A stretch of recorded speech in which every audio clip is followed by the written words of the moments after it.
नमस्कार मित्रों, इन दिनों में पूजा आराधना और अपने इष्ट को पूरी तरह से समर्पित होने के दिन माने जाते हैं ये दिन। और ये दिन कमोबेश पूरे के पूरे परिवेश को अपने आगोश में, अपने आलिंगन में ले लेते हैं। रमज़ान के रोज़े जो हैं, उनके बाद ईद और ईद के साथ साथ ही नवरात्रों का समारोह जो पर्व है वो भी शुरू हो जाता है और 9 दिन तक ये अनुष्ठान चलते हैं। उसके बाद रामनवमी और फिर ये पर्वों की श्रृंखला जो है ये निरंतर चलती रहती है। पर्व किस लिए बने हैं? पर्व इसलिए बने हैं कि किन्हीं भी परिस्थितियों में, किन्हीं भी विसंगतियों में, किन्हीं भी विरोधाभासों में हम लोग किसी न किसी रूप में अपने ध्यान को केंद्रित रखें। और केंद्रित रखेंगे तो हमारी ऊर्जा जो है, एनर्जी, ये व्यर्थ में ख़त्म नहीं होगी, समाप्त नहीं होगी। इनको बनाए रखने के लिए ज़रूरी है कि हमें किसी न किसी पर्व के बहाने जीवन को और जीवन के बाद मृत्यु को, दोनों को ही एक पर्व के रूप में स्वीकार करना चाहिए कि दोनों जीवन का एक प्रक्रिया का हिस्सा हैं। और मित्रों, इसी प्रक्रिया के हिस्से में मैं आपसे एक और भी आख्यान बांट रहा हूँ। वो आख्यान ये है कि न जाने कितने वर्षों से इस बात का कोई भी आकलन इतिहास के पन्नों में दर्ज हो ही नहीं सकता, क्योंकि बहुत सारी चीज़ें पौराणिक आख्यानों पर आधारित हैं। और पौराणिक आख्यानों का आधार क्या है, इसके बारे में कुछ भी अंतिम रूप में कहना संभव नहीं है। 8 ऐसे महान व्यक्ति हैं जिनको अमरत्व का वरदान मिला हुआ है।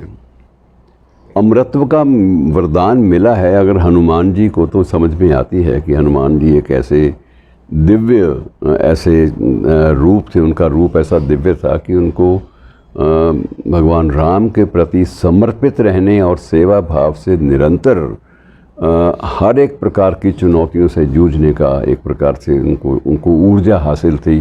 उनको पवन पुत्र भी कहा जाता है और इस प्रकार से उनकी आराधना अलग अलग रूपों में होती है।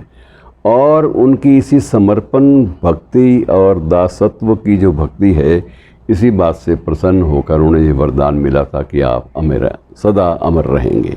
और ये माना जाता है कि आज भी हनुमान, ये मान्यता है कि आज भी हनुमान जी किसी न किसी रूप में हमारे परिवेश का हिस्सा हैं। लेकिन उनके साथ साथ अश्वत्थामा भी अमर है, उसका भी अमरत्व उसको भी मिला। अश्वत्थामा पर बहुत गंभीर आरोप भी थे, लेकिन उन आरोपों के बावजूद ये भी माना गया था कि उसको भी देवताओं ने और ईश्वरीय स्वरूप में कुछ न कुछ वरदान दे रखे थे।